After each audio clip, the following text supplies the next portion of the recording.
The coastline is difficult to define. From altitude, the boundary between land and sea along the eastern edge of Australia's Cape York Peninsula does not present itself clearly. It fades. Sand merges into shallow water. Water darkens gradually into depth. Beyond it, the coral sea stretches outward, indistinct beneath a low ceiling of cloud. It is late morning on the 7th of May, 2005. The sky is not storming. There is no violence in the weather, only persistence. Layers of low cloud drift inland from the coast, flattening the light. Visibility shifts moment to moment. Rain falls in narrow bands, uneven, intermittent. Between them, the horizon dissolves into a uniform gray. Below, the terrain rises without warning. The land around Lockhart River is not flat coastal plain. It is uneven, broken by ridgelines that run roughly parallel to the shoreline. The elevations are modest by mountainous standards, but significant enough to interrupt a descending aircraft that has misjudged its position. The slopes are densely vegetated, thick green canopy with no clearings, no straight lines, no visual reference points that would easily distinguish altitude or distance. There are no cities here, no urban grid, no prominent landmarks visible from the air in low visibility, only terrain and cloud. At 11:40 local time, a twin-engine turboprop aircraft begins its descent toward Lockhart River Aerodrome. The aircraft is operating a scheduled passenger service from Bamaga. The flight has been routine. Cruise conditions were stable. No technical irregularities have been reported. The aircraft is under control. Systems are functioning normally. Inside the cockpit, the instruments are steady. Altitude is decreasing gradually. Airspeed is controlled. The descent profile appears consistent with an approach into a remote airstrip, one without delay precision guidance systems found at larger airports. There is no instrument landing system here. No glide slope transmitted from the ground. Only procedural navigation. Only interpretation. The crew relies on a non-precision approach. Step-down altitudes. Timing. Position estimates. Cross-checking instruments against expectation. Outside the windshield, the view offers little confirmation. Cloud occupies most of the forward field of vision. The aircraft passes through layers of mist, then emerges briefly into clearer air, only to enter another band of reduced visibility. Each transition interrupts continuity. Each break in visual reference demands renewed interpretation. The horizon cannot be held. Further inland, the terrain rises subtly. Ridges extend beneath the cloud layer, their upper slopes occasionally obscured entirely. In clear conditions, they will be visible from several miles away. Their outlines would define the approach path visually. But under low cloud, their presence becomes intermittent, appearing and disappearing as visibility shifts. For a crew descending on instruments, terrain is not something seen continuously. It is something anticipated. Inside the cockpit, the workload begins to build. Non-precision approaches require active management. Unlike precision approaches, where vertical guidance is externally provided, this descent must be flown manually within defined altitude constraints. Each segment of the approach has a minimum altitude. Descend too early, and terrain clearance is reduced. Descend too late, and the runway environment may not be acquired in time. Timing matters. Position awareness matters more. There is no automation here that will prevent descent below safe altitude if the crew believes they are further along the approach than they actually are. The instruments do not interpret terrain. They only display data. The aircraft continues descending. Cloud thickens again. Visibility narrows. Rain traces across the windshield in thin, shifting lines. There is no lightning, no turbulence of note, only a steady reduction in visual cues. The outside world simplifies into gradients of gray. In such conditions, depth perception becomes unreliable. Distance is difficult to judge. Terrain features lose contrast. Slopes flatten visually. What is near can appear distant. What is rising can appear level. This is not disorientation in the dramatic sense. It is subtler, a quiet erosion of certainty. The approach path toward Lockhart River requires alignment over terrain that does not forgive error. The ridgelines sit directly beneath portions of the inbound track. Clearance margins exist, but only if the descent profile is maintained precisely. Deviations of a few hundred feet, combined with misjudged position, can reduce that margin quickly. There is no immediate warning built into the environment, no visual cue that signals proximity until the terrain is already close. At this stage, everything still appears controlled. There is no indication, no single moment, that defines a transition from safe flight to danger. Instead, the progression is incremental, a descent slightly below intended altitude, a position estimate that drifts, a visual reference that does not appear when expected. Each element, on its own, is manageable. Together, they begin to align. The aircraft continues inbound. The crew expects to acquire visual contact with the runway environment before reaching the minimum descent altitude limit. That expectation shapes the descent. It informs the pace. It influences decisions that follow. But outside, the terrain remains partially obscured. Cloud lowers. The ridgelines ahead are no longer. There is still time to correct. There is still altitude. There is still control. But the margin, unseen, unmeasured in the moment, is narrowing. At approximately 11:50 local time, as the aircraft continues its descent through broken cloud and reduced visibility, its altitude relative to the surrounding terrain becomes critically small.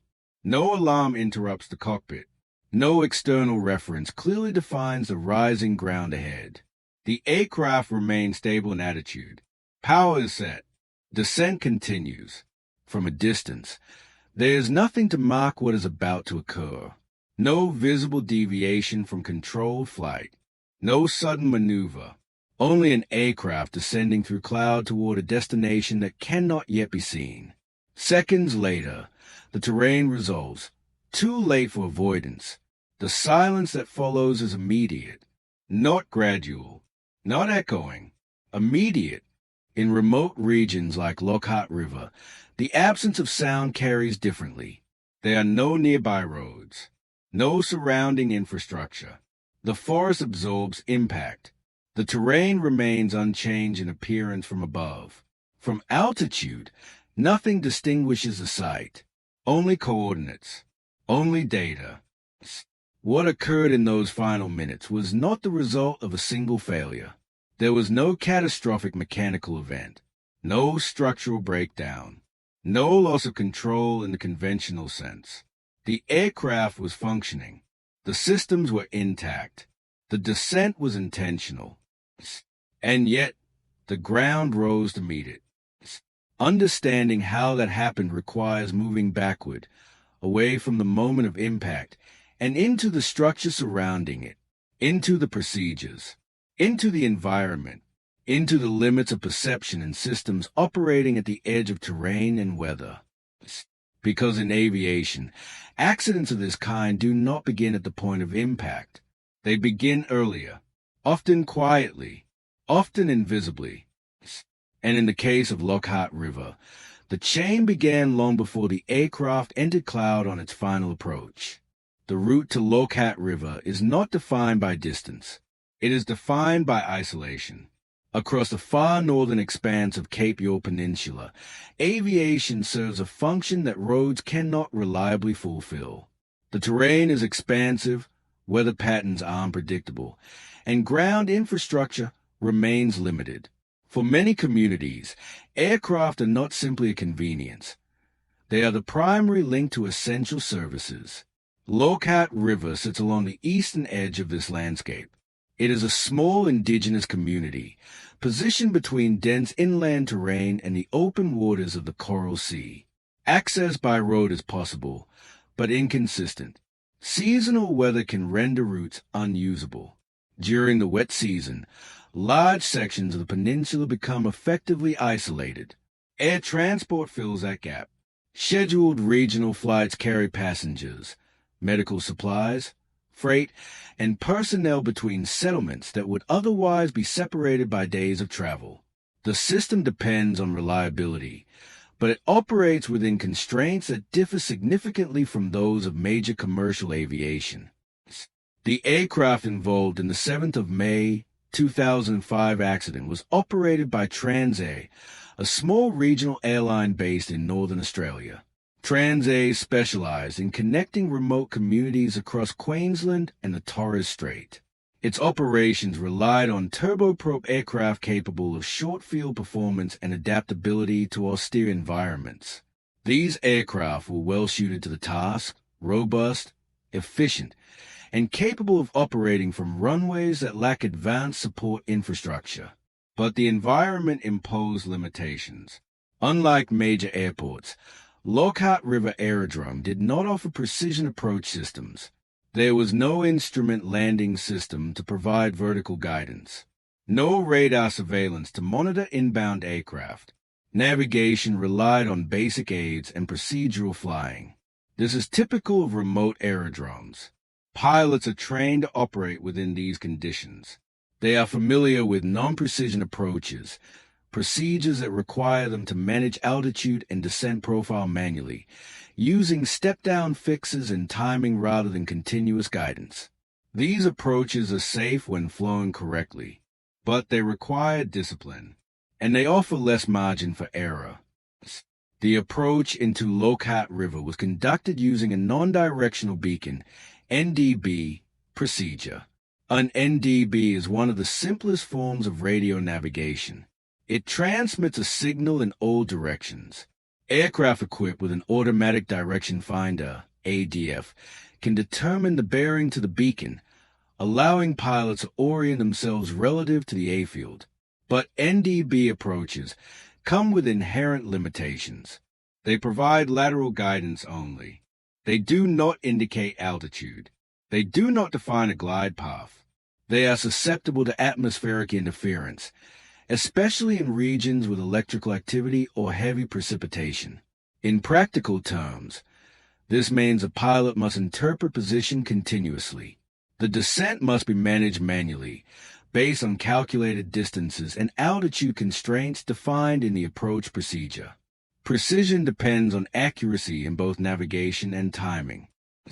Lockhart River's surrounding terrain complicates this further. The aerodrome itself sits near sea level, but the inland approach path crosses rising ground, ridgelines that extend to elevations exceeding several hundred feet. These features are not extreme, but they are sufficient to create a controlled flight into terrain risk if the descent profile is not maintained correctly. In clear weather, these ridges are visible. They provide a natural reference. But under low cloud, that reference disappears. Weather patterns in this region are consistent in one respect: variability. Moisture from the Coral Sea moves inland, forming low cloud layers that can persist throughout the day. Rainfall is often localized, forming bands rather than continuous systems. Visibility can shift rapidly, improving and deteriorating within minutes. For flight crews, this creates an environment where expectations must constantly adjust. A visual approach may be possible at one moment, then obscured the next. Instrument procedures become the fallback. On the morning of the 7th of May, 2005, conditions around Lockhart River were marginal. Cloud bases were low. Visibility was reduced by intermittent rain.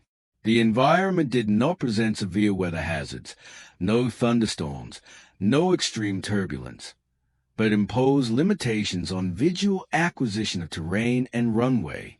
In such conditions, a non-precision approach becomes more demanding. Without a clear visual transition, the pilot must rely on instruments longer. The descent continues toward a minimum descent altitude, a predefined level below which the aircraft must not descend unless the runway environment is in sight. This altitude is not arbitrary. It is calculated to ensure terrain clearance. Descending below it without visual reference introduces risk. Regional aviation operations depend on procedural compliance to manage that risk. Approach charts define altitudes, headings, and distances. These are designed to keep the aircraft clear of terrain under worst-case assumptions, limited visibility, navigation uncertainty, and human error margins. But procedures rely on accurate execution.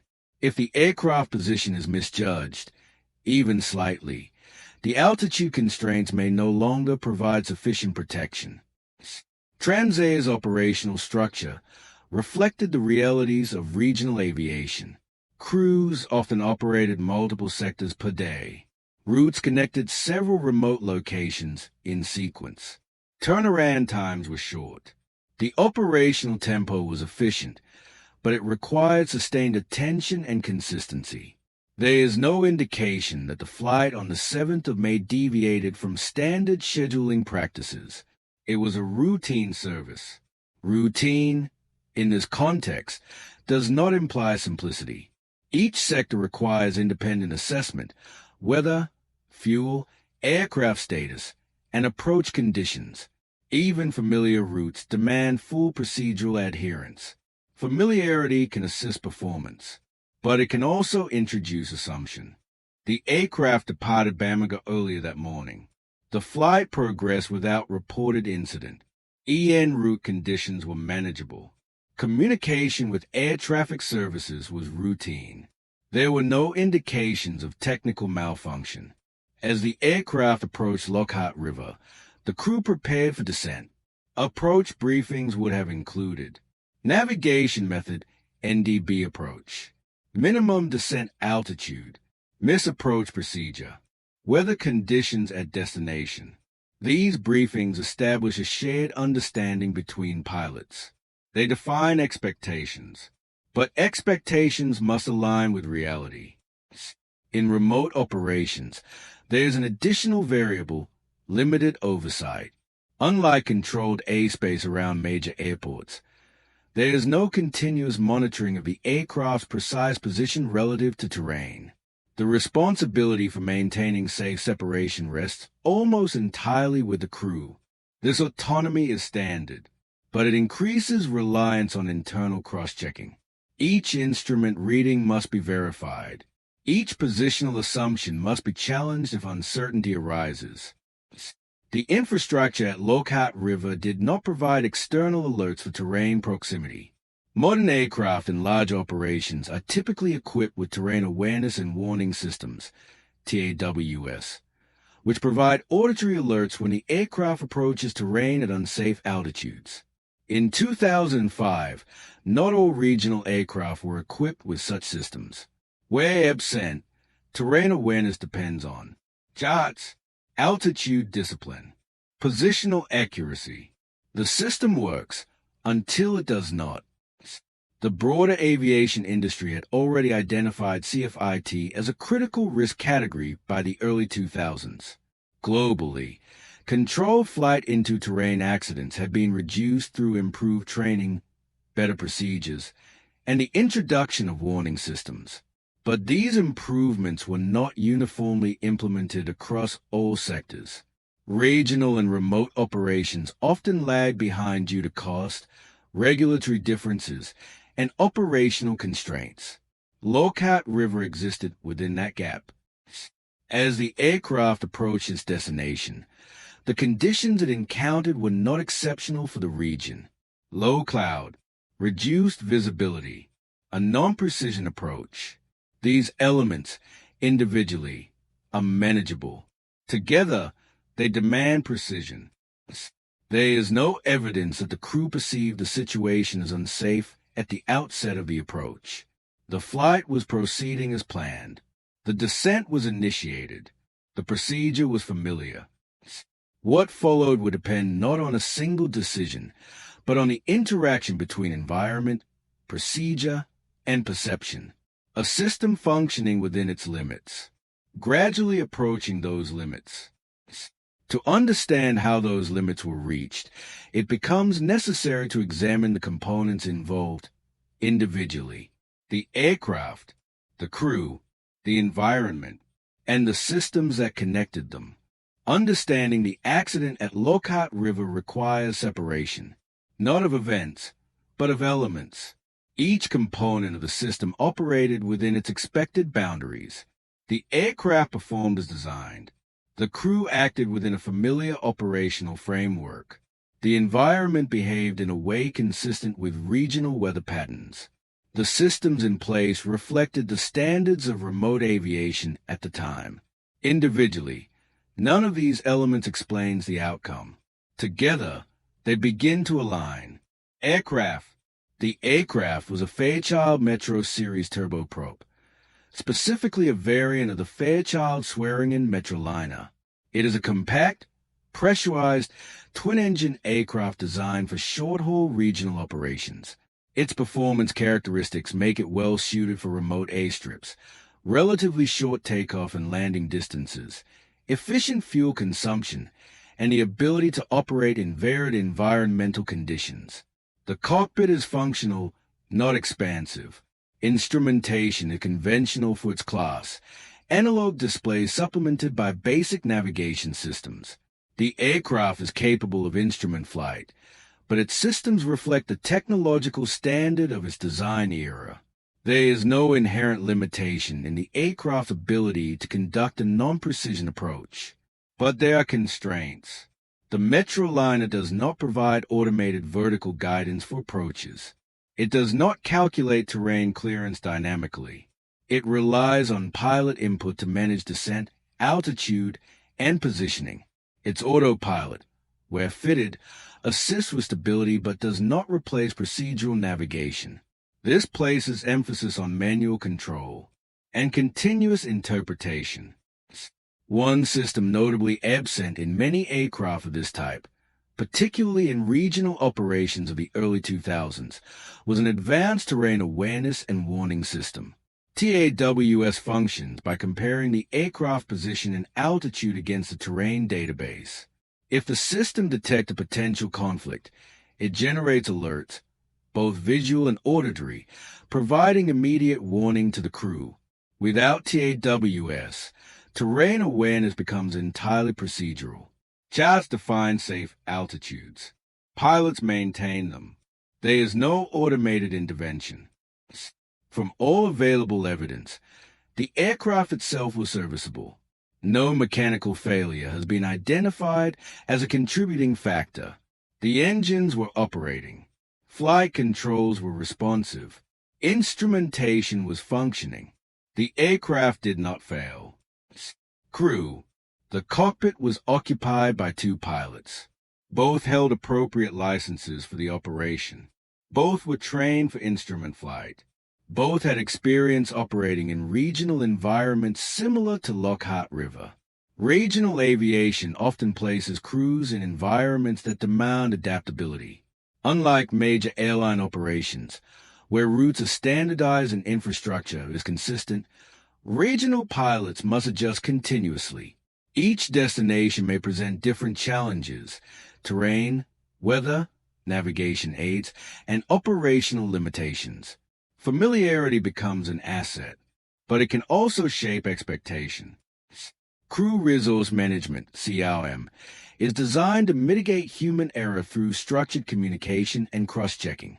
In principle, both pilots monitor each other's actions. Decisions are verbalized. Assumptions are challenged. Deviations are identified early. But CRM effectiveness depends on execution. It is not a system that operates independently. It must be actively applied. In non-precision approaches, workload increases during descent. The pilot flying manages aircraft control and descent profile. The pilot monitoring tracks position, altitude, and procedural compliance. Both must maintain a shared understanding of where the aircraft is relative to the approach path. If that shared understanding begins to diverge, even slightly, errors can propagate, not immediately, but progressively. There is no indication of incapacitation. No evidence of distraction outside the operational context. The crew function within normal parameters, which makes the breakdown more difficult to isolate. Environment. The environment around Lockhart River introduces complexity not through extremes, but through subtlety. The terrain is uneven, not mountainous in the conventional sense, but composed of ridgelines that rise gradually from near sea level to elevation sufficient to pose a hazard during descent. These ridges are covered in dense vegetation. Their contours are not sharply defined. Under low cloud, they lose contrast. Their visibility becomes intermittent. They do not announce themselves. Weather on the day of the accident was consistent with regional patterns. Low cloud layers persisted across the approach path. Rainfall occurred in localized bands. Visibility fluctuated, occasionally improving, then reducing again as the aircraft progressed. There was no severe weather, no convective storms, no turbulence that would disrupt aircraft control. Instead, the environment degraded perception. Visual illusions become relevant under such conditions. When cloud obscures the horizon, spatial orientation becomes dependent on instruments. When terrain lacks distinct features, depth perception is reduced. Sloping ground can appear level. Rising terrain may not be recognized as such until proximity increases. These are not dramatic illusions. They do not disorient instantly. They shift interpretation subtly. The approach path toward Lockhart River required the aircraft to descend over terrain that rose toward the inbound track. In clear conditions, this terrain would be visible well in advance. In reduced visibility, it exists only as an expectation. Systems. The navigation system supporting the approach was based on a non-directional beacon. An NDB provides bearing information, but its accuracy can be affected by environmental factors, coastal refraction, atmospheric conditions, and electrical interference. The resulting indication can fluctuate. Small deviations in bearing can translate into significant lateral displacement over distance. Approach procedures compensate for this by defining conservative altitude constraints. At specific distances or positions, the aircraft must not descend below predetermined altitudes. These altitudes ensure terrain clearance even if navigation accuracy is imperfect. But the system assumes correct position awareness. If the aircraft is not where the crew believes it to be, the altitude protection may no longer apply. The absence of vertical guidance introduces another variable. In a precision approach, the glide path provides continuous feedback.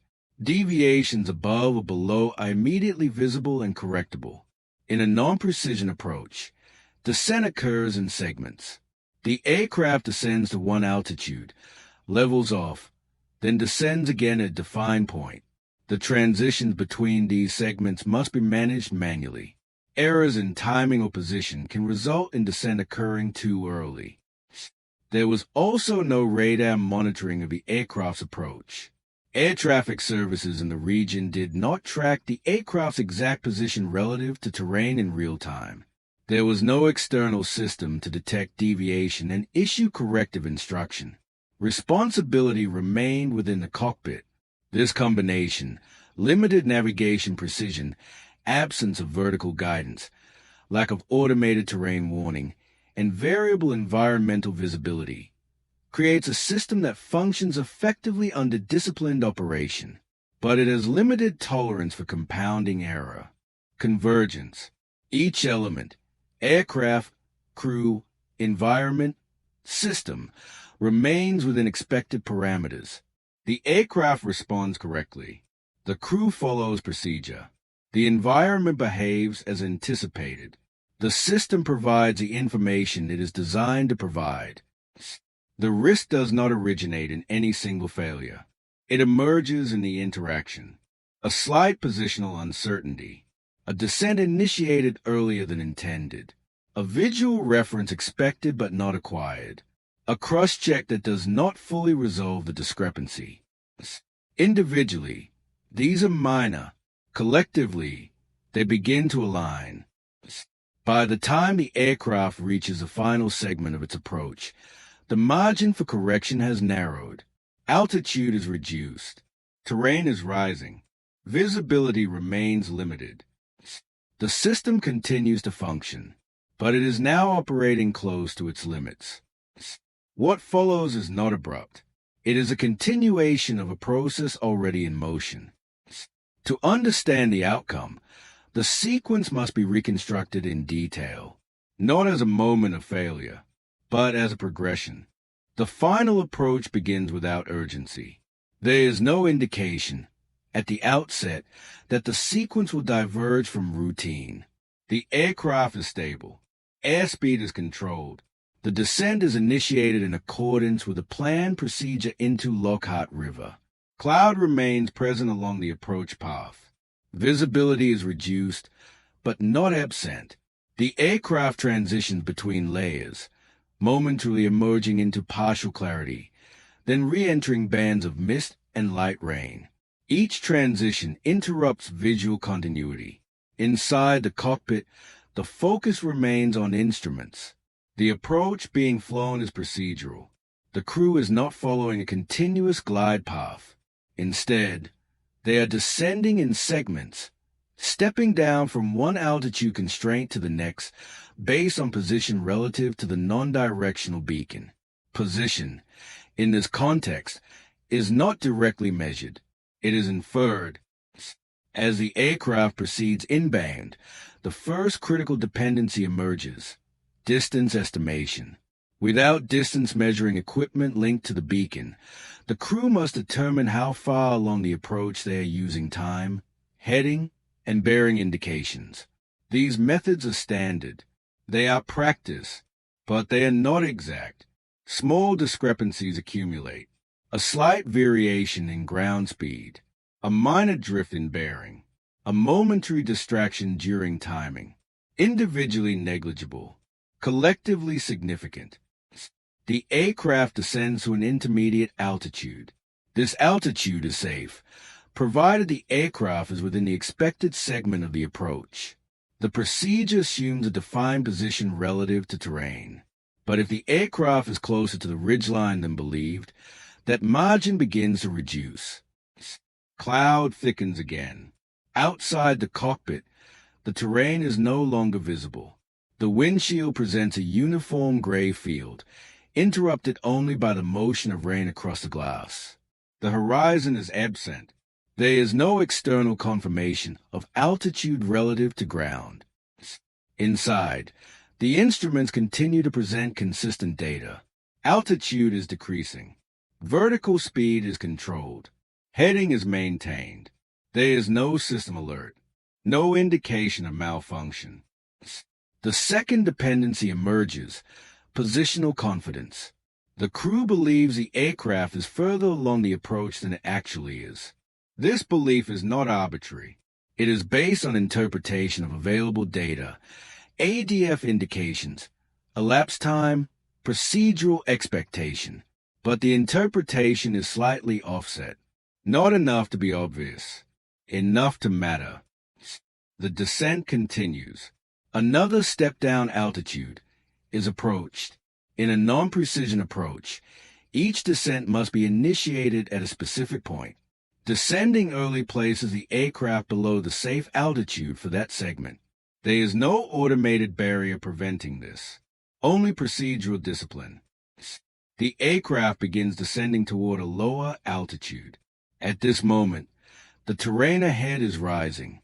The ridgeline lies directly along the inbound track, its upper elevations extending into the lower cloud layer. In clear conditions, it would be visible at a distance sufficient to prompt adjustment. In these conditions, it remains obscured.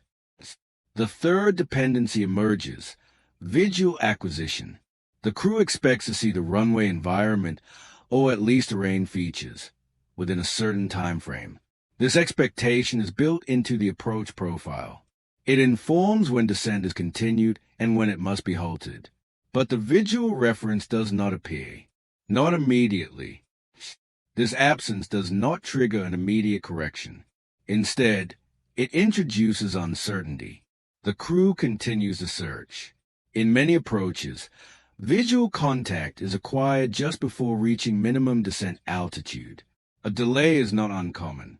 Expectation extends the descent. Altitude continues to reduce. The aircraft remains in control flight. There is no abrupt maneuver, no deviation in attitude. The ground proximity, however, is decreasing more rapidly than perceived. At this stage, several small deviations have aligned. Position slightly misjudged. Descent initiated slightly early. Visual cues absent longer than expected. Each factor reinforces the others. The aircraft is lower than intended for its true position. But within the cockpit, the data does not present this as an immediate contradiction. The ridgeline ahead is now within critical proximity. Its upper slopes extend into the cloud base, blending with the surrounding mist. There is no distinct edge, no clear silhouette, only a gradual darkening within the gray. The aircraft continues forward. The first visual indication of terrain appears not as a defined object, but as contrast, a shift in tone ahead, a texture where none existed before. Recognition occurs late. At low altitude and forward speed, the time available to respond is measured in seconds. A climb requires power increase, pitch adjustment, and time for the aircraft to respond aerodynamically. Even immediate action may not produce sufficient clearance if initiated too late. There is evidence that the crew initiated a response, a late attempt to increase pitch, a reaction to the emerging terrain. But the margin is no longer sufficient. At approximately 11:50 local time, the aircraft, still under control, still aligned generally with its approach path, impacts terrain. The collision occurs on a ridgeline approximately 11 kilometers southeast of Lockhart River Aerodrome. There is no evidence of pre-impact structural failure. The engines are producing power. The aircraft is not in a stall. It is flying. This is a defining characteristic of controlled flight into terrain. The aircraft is functioning. The crew is operating it. The trajectory is not intentionally directed toward terrain. And yet, terrain is encountered. The impact is sudden. There is no extended sequence. No prolonged descent after recognition. Only the final seconds between awareness and contact. The aircraft comes to rest within dense vegetation. The surrounding environment absorbs the event. From above, the canopy remains largely intact. There is no immediate visual marker visible from altitude. Silence returns to the landscape. The approach, which began as a routine procedural descent, has concluded in terrain, not through a singular failure, but through the convergence of small, individually manageable factors. In the absence of a system designed to intervene, the final barrier between safe flight and terrain was procedural accuracy. And at some point in the final minutes, that accuracy was no longer sufficient. The sequence is complete, but its causes are not yet fully understood. To determine how these elements aligned and why they were not corrected, the investigation would move beyond the aircraft itself, into data, into analysis, into the structure surrounding the operation. The first indication that the aircraft had not arrived came as absence. At Lockhart River Aerodrome, there was no visual confirmation of approach, no overflight, no landing. The expected sequence, descent, alignment, touchdown, did not occur. In remote aviation, delays are not uncommon. Weather can slow approaches. Aircraft may enter holding patterns. Communication gaps can occur due to terrain and limited coverage. But time continued to pass. Contact was not reestablished. Search and rescue procedures were initiated. The remoteness of the region defined the response. There were no nearby urban resources to deploy immediately. Aircraft were tasked to search the surrounding area. Ground access was limited by terrain, dense forest, uneven ridgelines, and minimal road infrastructure. Visibility remained a constraint. Low cloud persisted over the inland approach path, complicating aerial search efforts. The wreckage was eventually located within heavily vegetated terrain, southeast of the aerodrome. The location corresponded broadly with the aircraft's expected approach track. There was no evidence of a wide debris field. The aircraft had impacted in a relatively confined area. This observation, in itself, suggested controlled flight at the moment of impact. Recovery operations proceeded under difficult conditions. The environment imposed limitations on access, visibility, and movement. The site was remote. Equipment had to be transported carefully. Personnel operated within dense vegetation and uneven ground. The process was methodical. There was no urgency in motion, only an understanding. The investigation was led by the Australian Transport Safety Bureau. The role of the ATSB is not to assign blame. It is to determine cause, to identify contributing factors, to prevent recurrence. The investigation began with evidence collection. Wreckage examination provided initial insight. The distribution of components indicated that the aircraft had remained largely intact prior to impact. There was no sign of in-flight breakup. Structural deformation was consistent with collision with terrain at forward speed. Engine analysis confirmed that both engines were operating at the time of impact. There was no indication of power loss. Flight control systems showed continuity. There was no mechanical anomaly that would have prevented controlled flight. The focus shifted to operational factors. Without flight data recorders of the type found in larger commercial aircraft, reconstruction relied on available instrumentation, limited recorded data, and procedural analysis. Investigators examined the planned approach procedure, weather conditions at the time of descent, crew training and experience, aircraft equipment configuration, organizational practices within the operator. Each element was analyzed independently, then in relation to the others. Weather data confirmed marginal visual conditions. Cloud base was low. Visibility was reduced intermittently by rain. These conditions did not preclude a safe approach, but they required strict adherence to instrument procedures. The approach procedure itself was reviewed. The non-directional beacon approach into Lockhart River was standard for remote aerodromes. It provided defined altitude constraints intended to ensure terrain clearance. However, it relied heavily on accurate position tracking. Investigators considered the limitations of NDB navigation, signal variability, potential bearing inaccuracies, the absence of distance information. Attention turned to altitude management. Evidence suggested that the aircraft had descended below the minimum safe altitude for its actual position along the approach. This did not imply intentional deviation. It indicated a discrepancy between perceived and actual position. The concept at the center of the investigation became clear. Loss of situational awareness. Not sudden, not total, but progressive. Situational awareness in aviation is a continuous perception of position, altitude, and trajectory relative to the environment. It depends on accurate interpretation of instruments, effective cross-checking between crew members, alignment between expectation and observation. When any of these elements diverge, awareness begins to degrade. In the Lockhart River accident, investigators identified a breakdown in this alignment. The crew believed the aircraft was further along the approach than it actually was. This belief influenced the descent. Altitude reductions were made consistent with that perception, but the actual position placed the aircraft closer to rising terrain. The absence of external visual reference prevented correction. The absence of automated terrain warning prevented alert. The system depended entirely on procedural accuracy. Crew resource management was examined. Communication patterns were analyzed based on available evidence and standard practices.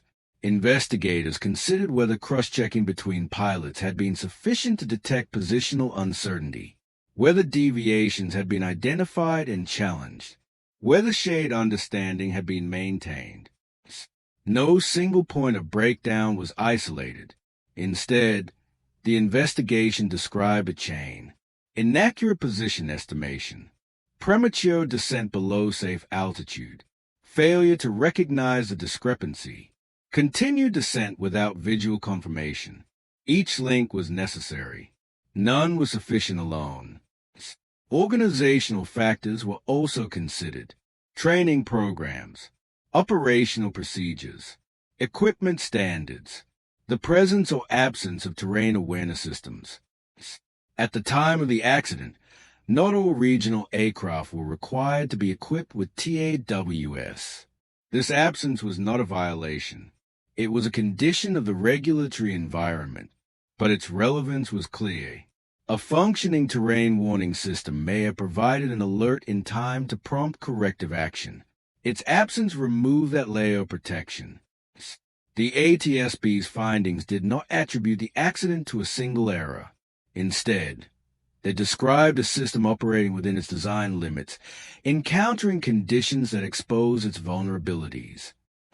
The final report concluded that the accident resulted from controlled flight into terrain during a non-precision approach in reduced visibility, with contributing factors including loss of situational awareness and inadequate terrain clearance. Beyond the technical findings, the impact extended outward. Regional aviation operators reviewed procedures. Training programs were reassessed. The balance between operational efficiency and safety margins was examined more closely. For the community of Lockhart River, the loss was immediate and personal. For the aviation industry, it was instructive. The investigation did not end with conclusions. It led to recommendations, changes, adjustments in how similar operations will be conducted in the future. Because the purpose of investigation is not closure, it is prevention. What remained was the question of how those lessons would be applied, and whether the system that allowed the accident could be strengthened. The answer would shape what followed. The landscape around Lockhart River has not changed. The ridgelines remain where they were. The forest continues to cover them without interruption. Cloud still moves inland from the coral sea, forming the same low layers that reduce visibility and soften the horizon. From the air, the approach appears unchanged. There are no visible markers of what occurred, no alteration in terrain, no indication, from altitude alone, that a sequence once unfolded there that would reshape procedures beyond it. In aviation, the visible environment is only part of the system. The rest exists in procedure, in training, in equipment, in the decisions made before an aircraft ever leaves the ground. The accident at Lockhart River did not introduce a new category of risk. Controlled flight into terrain had long been understood. What it did was reinforce how that risk persists, particularly in operations where infrastructure is limited and reliance on human interpretation remains high. One of the most direct outcomes was the increased emphasis on terrain awareness and warning systems. TAWS had already been recognized as a critical safety enhancement. Its ability to provide immediate alerts when terrain proximity becomes unsafe introduces a layer of protection that does not depend on interpretation alone. Following accidents of this type, regulatory pressure increased. Operators across regional sectors began to adopt these systems more widely. In many jurisdictions, their installation transitioned from recommendation to requirement. The function of TAWS is not complex in principle. It compares the aircraft position and altitude against a terrain database. If the projected flight path intersects terrain, it issues a warning. Terrain ahead. Pull up. The value lies not in sophistication, But in immediacy, it does not rely on expectation. It does not wait for visual confirmation. It responds to data. Had such a system been present and functioning during the final approach into Lockhart River, it may have provided a critical cue, not certainty, not prevention in itself, but time. Time to recognize, time to react. Beyond equipment, procedural emphasis shifted. Non-precision approaches, already understood to require strict discipline, became the focus of renewed training. Altitude adherence was reinforced. The concept of minimum descent altitude as a hard boundary, not a flexible threshold, was emphasized more strongly. Descending below it without visual reference was re-examined not as a minor deviation, but as a significant breach of safety margin. Training programs incorporated deeper focus on situational awareness, not as an abstract concept, but as a measurable practice. Cross-checking became more structured. Verification of position was reinforced as an active process, not a passive assumption. Crew resource management evolved in parallel. Communication between pilots was examined more closely, not just in terms of clarity, but in terms of challenge. The expectation that one pilot will question the assumptions of the other became more explicitly defined. Agreement alone is not sufficient. Validation is required.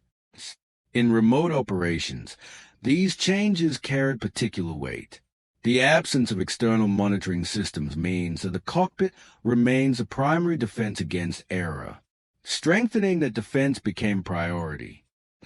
There were also broader organizational reflections. Operational pressures, schedule adherence, route familiarity, environmental normalization were reconsidered. The balance between efficiency and margin was recalibrated. The understanding that routine conditions can still contain latent risk became more central. For regulators, the accident contributed to a wider pattern. Across multiple investigations globally, similar themes had emerged. Non-precision approach vulnerability, terrain proximity without warning systems, gradual loss of situational awareness. The cumulative effect of these findings led to systemic change, not immediately, but progressively. For the aviation community, the significance of Lockhart River lies not in its scale, but in its clarity. It illustrates how an aircraft, fully functional and under control, can be guided into terrain through a sequence of small misalignments. No single point of failure, no dramatic malfunction, only the gradual narrowing of margin. That understanding reshapes how safety is approached, not as a prevention of isolated errors, but as the management of interactions between human perception and system design, between expectation and reality. Today, aircraft approaching remote airstrips often do so with layers of protection that did not exist uniformly in 2005. Enhanced warning systems, refined procedures, improved training frameworks. Each layer does not eliminate risk, but it reduces the likelihood that multiple small factors will align without detection. The ridgelines near Lockhart River remain unchanged, but the way they are approached has evolved. In the end, aviation safety is not defined by the absence of accidents. It is defined by what is learned from them, what is carried forward, what is altered in response. The events of the 7th of May, 2005 are not preserved in the landscape. They are preserved in procedure, in checklists, in training syllabi, in the quiet, routine decisions made by crews operating in similar conditions. There is no visible memorial in the air, no marker along the approach path, only the expectation, now more clearly defined, that altitude, position, and awareness must align precisely, and that when they do not, systems must exist to reveal the difference, before terrain does. The aircraft that descended toward Lockhart River did so under control. Its final moments were not chaotic. They were structured, predictable in hindsight. What has changed is not the environment. It is the system that now surrounds it. And in that system, the margin is wider, not by chance, but by design.